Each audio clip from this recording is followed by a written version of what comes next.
आप सभी का एग्जाम नगर की यूट्यूब स्ट्रीट प्लेटफॉर्म पर स्वागत है। और आपकी 6 बजे वाली क्लास जो कि आपको सी टेट जुलाई 2023 यूपी टेट और शिक्षक भर्ती के लिए काफ़ी महत्वपूर्ण है। आशा है आप सभी भाई बहन जो भी चैनल पे नए हैं वो चैनल को शेयर कर दें, जिससे ज़्यादा से ज़्यादा लोग चैनल पे जुड़ें और क्लास में सही आंसर या रिजल्ट करें। ठीक है, तो चलिए स्टार्ट करते हैं। हाँ, और जो भी नए भाई बहन हैं जो चैनल पे पहली बार देख रहे हैं वो चैनल को सब्सक्राइब कर बेल आइकन दबा दें, जिससे उनको सूचना व नोटिफिकेशन क्लास का मिलता रहे। डेली आपकी शाम 6 बजे क्लास होती है। अगर आपने ये पहली क्लास अगर आपकी ये है तो उससे पहले 3-4 क्लासें हो चुकी, वो आप लोग देख सकते हैं जाकर। डेली इसी पर आपकी ईवीएस, सीडीपी, हिंदी, मतलब कह सकते हैं संपूर्ण पैकेज आपको मिलेगा।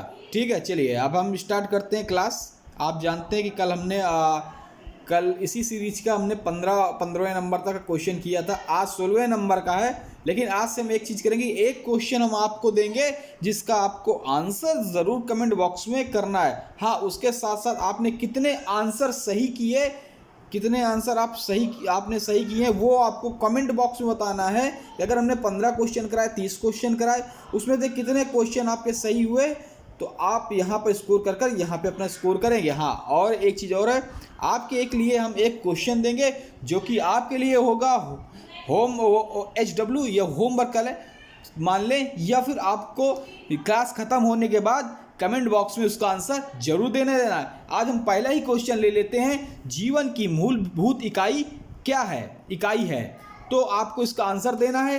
ए ऊतक, बी रक्त, सी कोशिका, डी प्रोटीन। आशा है आप सभी भाई बहन इस क्वेश्चन का आंसर जरूर दे देंगे। इसका आंसर आज मैं नहीं बताऊंगा, आपको इसका आंसर कमेंट में देना। अगर आपको देना चाहते हैं तो 16 का ABCD कर दे सकते हैं, या फिर ऊतक, रक्त, कोशिका नाम लिख कर दे सकते हैं। चलिए इसका आंसर आप सब लोग दीजिए, हम दूसरे क्वेश्चन पे चलते हैं।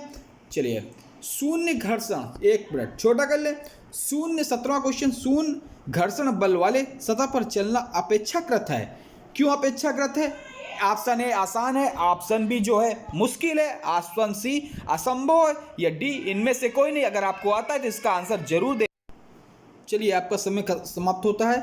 इसका आंसर आप सभी ने 17 का दे दिया होगा। अब हम इसका आंसर आपको बता देते हैं। देखिए, शून्य का घर्षण वाले सतह पर चलना जो अपेक्षाकृत है, तो ना तो आसान है कि अगर शून्य घर्षण चलना आसान, अपेक्षा आसान नहीं, मुश्किल भी नहीं, असंभव है। शून्य घर्षण वाले बल पर सतह पर चलना अपेक्षाकृत, इसका राइट आंसर सी है, असंभव है, चल ही नहीं सकता। ठीक है, अगला क्वेश्चन आपका क्या आंसर था आप जरूर बताइएगा। चलिए 18वां क्वेश्चन देखते हैं। गुरुत्वाकर्षण बल की अनुपस्थिति में वस्तु का भार निम्न में से क्या होगा? ए ऑप्शन भारहीन, बी ऑप्शन अपेक्षाकृत ज्यादा भार, सी ऑप्शन अपेक्षाकृत अल्प भार, डी ऑप्शन इनमें से कोई नहीं। आशा है आप सभी भाई बहन इसका आंसर जरूर दे देंगे कमेंट बॉक्स में। चलिए दीजिए इसका आंसर क्या होगा। चलिए इसका आंसर दीजिए आप लोग 18वें का। तो देखिए, गुरुत्वाकर्षण बल की अनुपस्थिति में जो अनुपस्थिति वस्तु का भार निम्न में से क्या होगा। ठीक है, तो जो गुरुत्वाकर्षण की अनुपस्थिति में जो बल की अनुपस्थिति में जो वस्तु का भार होगा वो हमेशा क्या होगा? भारहीन होगा। इसका राइट आंसर ए हो जाएगा। ठीक है, चलिए अगला क्वेश्चन देखते हैं। 1900, चलिए 19वां नहीं है तो 19वां क्वेश्चन हम बना देते हैं। पर्यावरण दिवस कब मनाया जाता है? 19वां क्वेश्चन इस पे नहीं है, 19वां हम बना देते, बहुत बार पूछा गया है। पर्यावरण दिवस कब मनाया जाता है? कब मनाया जाता है? ऑप्शन है 5 जून, ऑप्शन बी 6 जून, ऑप्शन डी 8 जुलाई, ऑप्शन सी 5 मई। तो आप ज़रूर इसका आंसर दे दें 19वें का। चलिए अब हम 20वां क्वेश्चन देखते हैं। पर्यावरणीय असंतुलन का कारण है पर्यावरणीय चेतना का अभाव, बी भौतिक सोच का, सी भोगवादी प्रवृत्ति का, या डी इनमें से कोई नहीं। आशा है आप सभी भाई बहन इसका ज़रूर आंसर दे देंगे। इसका राइट आंसर क्या है? चलिए 20वें का आप सभी बता दें। तो देखिए 20वें का क्या लिखा है? पर्यावरणीय असंतुलन का कारण है इनमें से सभी। राइट आंसर डी हो जाएगा, क्योंकि पर्यावरणीय चेतना का भाव भी भौतिकवादी सोच का भी है और भोगवादी प्रकृति का भी है। चलिए अगला क्वेश्चन देखते हैं। 21वां, ग्रीष्म ऋतु हेतु सर्वोत्तम वाला है। ए सूती, बी रेशमी, सी पॉलिस्टर, डी रेयान। 21वें का आशा करते हैं आप सभी भाई बहन इसका आंसर दे दें, फिर हम आपको बताते हैं। देखिए ग्रीष्म ऋतु हेतु सर्वोत्तम है क्या है? सूती, जिसको हम लोग कॉटन कहते हैं, सूती वस्त्र। तो इसका राइट आंसर ए हो जाएगा। रेशमी, पॉलिस्टर ये सब जो हैं गर्म कपड़े हैं। ठीक है, चलिए सूती है ग्रीष्म ऋतु हेतु सर्वोत्तम। अगला क्वेश्चन देखते हैं हम लोग। पर्यावरण एक दोस्त है, अधिगम का, औषधि का, ऊर्जा का, डी या इनमें से सभी। आपसे हम आशा करते हैं कि सभी भाई बहन इसका आंसर ज़रूर दे दे 22वें का, फिर हम आपको बताते हैं। चलिए देखिए, पर्यावरण दोस्त है, दोस्त, अधिगम का भी है, सीखने का, औषधि का भी है, ऊर्जा का भी है। तो इसका मतलब इनमें से सही। एक चीज़ मैं आपको ट्रिक बता देता हूँ, अगर आपको ऑप्शन ना आता हो और किसी में इनमें से सभी लिखा हो तो आँखी मूंद कर इसको कर दीजिएगा, 99% यही ऑप्शन सही होता है। ठीक है, चलिए। और जिन्होंने तुक्का वाली मेरी नहीं देखी तो आप जाकर चैनल पे मेरी तुक्का वाली सीरीज़ देख लीजिएगा, एक बार आपको समझ में आ जाएगा कि तुक्का भी कैसे लगाए जाते हैं। चलिए 23वां आपको बताना है, रक्त का थक्का बनने में सहायक है। Vitamin A, vitamin B, vitamin C, vitamin K. तो इसका आंसर आप सभी इसका आंसर दे देंगे, हम आपको बता रहे हैं। ठीक है, चलिए दीजिए। देखिए रक्त का थक्का बनने में सहायक है, विटामिन ए नहीं है। विटामिन ए से किसकी कमी, ए की कमी से कौन सा रोग होता है? रतौंधी रोग होता है विटामिन ए की कमी से। और इसका स्रोत है गाजर। गाजर अगर खाएंगे तो आँखी की रोशनी बढ़ेगी। ठीक है, और विटामिन बी से कौन सा कमी से रोग होता है? बेरी। और विटामिन ई की कमी से कौन सा होता है? ये सब आप लोग बताएं इसका कौन सा होता है। तो विटामिन ई की कमी से होता है। आप जानते हैं विटामिन ई हमारे बालों के लिए बहुत ही अच्छा होता है, और इसको हम क्या कहते हैं? सौंदर्य विटामिन विटामिन ई को कहते हैं। और इसको ये भी कहते हैं, जैसे स्त्री पुरुषों में जैसे होती है, ठीक है, जो जन्म क्षमता, वो भी विटामिन इसको कहते हैं। ठीक है, तो अगर इसको सौंदर्य विटामिन भी आ जाए तो आप इसका राइट आंसर दे देंगे। ठीक है, चलिए इसकी कमी से वही जो मैंने आपको बोला। ठीक है, चलिए आगे बढ़ते हैं। और इसका राइट आंसर तो हमने दे दिया, विटामिन के। बचा कौन? विटामिन के। देखिए विटामिन जो के होता है ये रक्त का थक्का जमाने में सहायक होता है, और शरीर के अंदर जो रक्त का थक्का नहीं जमने देता उसको हम कहते हैं हिपेरिन होता है। जब हमें अंदरूनी चोट लगती है तो ब्लड के कॉर्टेज को जमने नहीं देता। अगर जमने दे देगा तो ऑक्सीजन पहुंचेगी नहीं, आदमी को या मनुष्य को दिक्कत होगी, जिससे मृत्यु भी हो सकती है। ठीक है, तो हिपेरिन हमें रक्त के थक्कों को शरीर के अंदर ब्लड में जमने नहीं देता और बाहर ब्लड को निकलने नहीं देता। कौन सा विटामिन जमा देता है? Vitamin K. तो एक चीज़ और मैं बता देता हूँ, विटामिन की क्लास में लेके आऊँगा तो उसमें बता दूंगा। देखिए जल में घुलनशील कौन विटामिन है? जल में घुलनशील, अगर जल में घुलनशील पूछे तो बी और सी, विटामिन बी और सी जल में घुलनशील है। इसीलिए कहते हैं कि हम जब सब्जियों को धोकर बनाते हैं तो हमें कौन सी विटामिन कमी हो जाती है? सबसे ज़्यादा विटामिन बी सी कमी हो जाती है, क्योंकि ये जल में घुल जाते हैं और हमारे यूरिन के माध्यम से निकल जाते हैं, पेशाब के माध्यम से निकल जाते हैं। इसलिए हमें विटामिन सी, विटामिन बी पर्याप्त मात्रा में खाते रहना चाहिए। और विटामिन डी जो है कि सूर्य की रोशनी से मिलता रहता है। ठीक है, तो विटामिन बी सी को अगर आप सब्जियों को धो रहे हैं या गर्म कर रहे हैं तो ये विटामिन सी नष्ट हो जाता है, धोने से भी चला जाता है, और यही बाथरूम के माध्यम से चला जाता है। जो बियर पीते हैं लोग, उनमें किसकी कमी होती है? विटामिन बी सी की। क्यों? बियर पीते हैं, बार बार पेशाब लगती है, यूरिन जाता है, यूरिन पास होने से वो ये विटामिन निकल जाते हैं। और वसा में घुलनशील अगर पूछे, वसा में घुलनशील पूछे तो अगर वसा का पूछ ले तो वसा में घुलनशील है आपका ए के ई डी, ए के ई डी। ठीक है, इनको छोड़कर बी और सी को छोड़कर ये जो बाकी है ये वसा में घुलनशील है। ठीक है, चलिए समझ में आ गया होगा आपका, ये आप कहीं भूलेंगे नहीं। ठीक है, चलिए अगला विटामिन ए किसे कहते हैं? रेटिनॉल। ठीक है, जल समस्या का निराकरण संभव है। आंसर विकल्प है ए जल अपव्यय रोककर, विकल्प बी है समुचित जल प्रबंधन कर, विकल्प सी है वाटर हार्वेस्टिंग द्वारा, या डी इनमें से सभी। 24वें का राइट आंसर आप सभी लोग दे दें। आशा आप सभी भाई बहन 24वें का राइट आंसर दे दिए होंगे अब तक। ठीक है, तो मैंने आपको बताया था कि इसमें से बहुत से बच्चों को नहीं आ रहा होगा। देखिए, अगर जल समस्या का निराकरण करना है तो एक आप जो तुक्का वाली क्लास में मैंने बताया है, एक तुक्का वाली क्लास मैंने ली थी, कैसे तुक्का लाया। देखिए, जब पूछे जल समस्या का निराकरण संभव है तो जल को रोक कर भी संभव है, समुचित जल प्रबंधन कर भी संभव है, वाटर हार्वेस्टिंग द्वारा भी संभव है। अगर आपको कुछ नहीं आता तो इनमें से सभी, अगर डी लिखा हो, इनमें से सभी लिखा हो, आँख मूंद कर लगा दिए, आपका सही हो जाएगा, क्योंकि ये तीनों विकल्प जल रोकने के लिए सहायक है। इसका मतलब सभी राइट आंसर हो जाएगा आपका।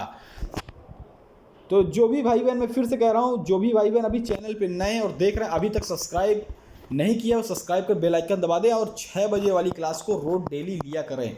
हर सब्जेक्ट की क्लास होगी, सीटेट शिक्षक भर्ती अन्य एग्जाम जो है आपको निकालना है। ठीक है, तो आशा आप सभी ने चैनल को सब्सक्राइब, हाँ लाइक ज़रूर कर दें, लाइक और शेयर, जल्दी से आप लोग लाइक और शेयर कर दें। ठीक है, चलिए अगला क्वेश्चन देखते हैं। दूध से दही बनाना, बहुत बढ़िया क्वेश्चन। दूध से दही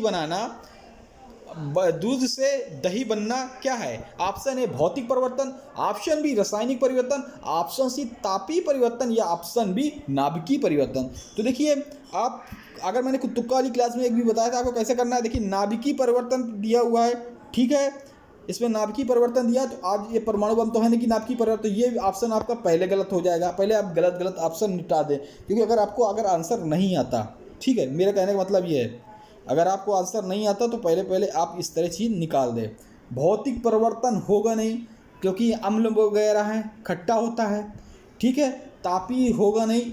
लास्ट बढ़ता है आपका सी रासायनिक परिवर्तन। किनका सही है ज़रूर कमेंट बॉक्स में थंब का साइन बना दें। ठीक है, चलिए अगला देखते हैं। 26वां क्वेश्चन देखते हैं। पर्यावरणीय शिक्षण को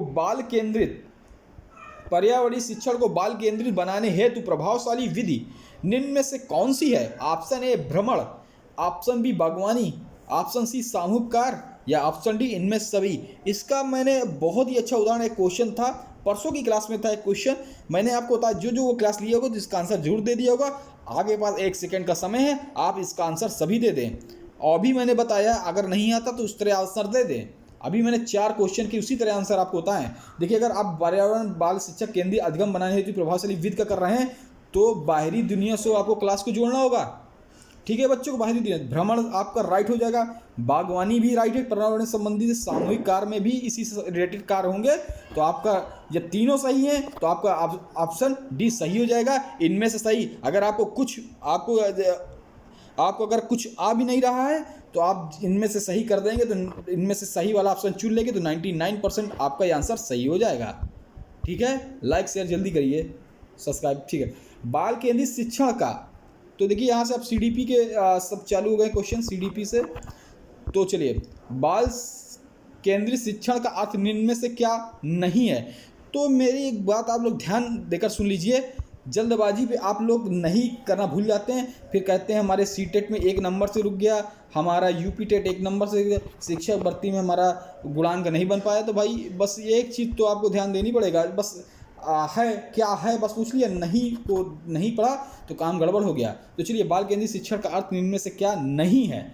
तो समुदाय केंद्रित, शिक्षार्थी केंद्रित, अध्यय केंद्रित, या छात्र केंद्रित पूछा है, नहीं है।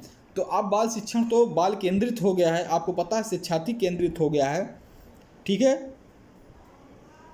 और पहले शिक्षक केंद्रित था, अब बाल केंद्रित हो गया है। लेकिन अगर इसका ऑप्शन देखेंगे तो ये भी सही, अध्यात्म केंद्रित, छात्र केंद्रित, ये सभी बाल बच्चों से रिलेटेड हैं। शिक्षार्थी भी बच्चा होगा, छात्र भी बच्चा होगा, अध्याता भी बच्चा होगा। इसलिए हमारी जो बाल शिक्षण केंद्रित व्यवस्था है वो बाल व्यवस्था है। बाल ही बच्चा ही शिक्षार्थी पढ़ता है, अध्येता होता है, छात्र वही होता है। तो जो नहीं है समुदाय केंद्रित, ऐसे भी ऑप्शन आप निकाल सकते हैं विकल्प के माध्यम से। आपका राइट आंसर आपका ए हो जाएगा। चलिए किनका राइट आंसर ए हुआ था कमेंट बॉक्स में ज़रूर बताइएगा। चलिए 28वां क्वेश्चन देखते हैं। पर्यावरण शिक्षण की प्रभावशाली विधि है ए व्याख्यान विधि, बी आगमन विधि और सी निगमन विधि या डी प्रयोगशाला विधि। आप सभी से आशा है इसका ज़रूर राइट आंसर दे दीजिएगा। तो देखिए अगर पर्यावरण की अगर हम विधि की बात करें तो आप पहले आगमन विधि क्या होता है और निगमन विधि क्या होता है तो आपको ये पता होना चाहिए। निगमन विधि आपने मैथ वगैरह वाले में गणित शिक्षा में पढ़ा होगा कि जो नियम से उदाहरण होते हैं वो निगमन विधि होते हैं, जो उदाहरण से नियम होते हैं वो आगमन विधि में होते हैं। लेकिन हाँ इसमें पूछा गया है प्रभावशाली विधि पर्यावरण के लिए कौन सी है, तो व्याख्यान भी नहीं, ना आगमन न निगमन, ये सभी गणित शिक्षा में उपयोगी होते हैं। लेकिन जो प्रयोगशाला विधि है, प्रयोग करते हैं पर्यावरणीय चीज़ों में, यही हमारा राइट आंसर डी हो जाएगा। किनका राइट आंसर है और किनको जो मैं समझा रहा हूँ किनको समझ में आ रहा है ज़रूर कमेंट बॉक्स में हमारे भाई बहन बताएंगे कि हाँ सर ये समझ में आ रहा है। तो चलिए पाठचर्या को अपेक्षाकृत प्रभावकारी बनाने के हेतु इसका निर्माण निम्न में से किस स्तर पर होना चाहिए। तो पाठचर्या को अपेक्षाकृत प्रभाव बनाने हेतु इसका निर्माण निम्न से किस स्तर पर होना चाहिए, ए राष्ट्रीय स्तर, बी राज्य स्तर, सी जिला स्तर, डी विद्यालय स्तर। इसका आंसर आप सभी भाई बहन ज़रूर कमेंट बॉक्स में दे दीजिएगा। मेरे देने से पहले आप सभी के कमेंट बॉक्स में हो जाए। आशा है आप सभी कमेंट बॉक्स में इसका आंसर 29 का ABCD दे दिए होंगे। तो देखिए इसका जो राइट आंसर हो जाएगा राष्ट्रीय नहीं होगा, क्योंकि पर्यावरण अपेक्षा का प्रभावकारी का निर्माण किस स्तर पर होना चाहिए, तो इसका राइट आंसर हो जाएगा जिला स्तर पे होना चाहिए, ना कि राज्य, ना कि विद्यालय। ठीक है, आप सभी का क्या आंसर था ज़रूर बताइएगा। अगर कोई आंसर में दिक्कत है या गलती है तो आप कमेंट बॉक्स में ज़रूर कमेंट कर दीजिएगा, उसको हम सही कर सकते हैं, बता सकते हैं हाँ क्योंकि मुझसे भी कहीं गलती हो सकती है। ये क्वेश्चन एक आया है, बहुत बढ़िया क्वेश्चन है। एक मिनट बहुत बार पूछा गया, शिक्षक भर्ती हो चाहे सीटेट हो चाहे यूपी टेट हो, TLM का अर्थ क्या है। तो TLM का अर्थ क्या है, teaching light material, teaching learning method, teaching learning material, teaching learning moment. ABCD आप सभी से आशा है कि इसका जवाब सभी भाई बहन देंगे। तो चलिए देखिए टीचिंग लर्निंग मटेरियल नहीं हो, गलत है। ठीक है, एक मिनट। हाँ टीचिंग लर्निंग, इसका टीचिंग लाइट मटेरियल नहीं होगा, टीचिंग लर्निंग मेथड नहीं होगा, इसका राइट आंसर हो जाएगा टीचिंग लर्निंग मटेरियल। इसमें लाइट था तो इसलिए गलत हो गया, teaching learning material. Option number C किसका है, TLM।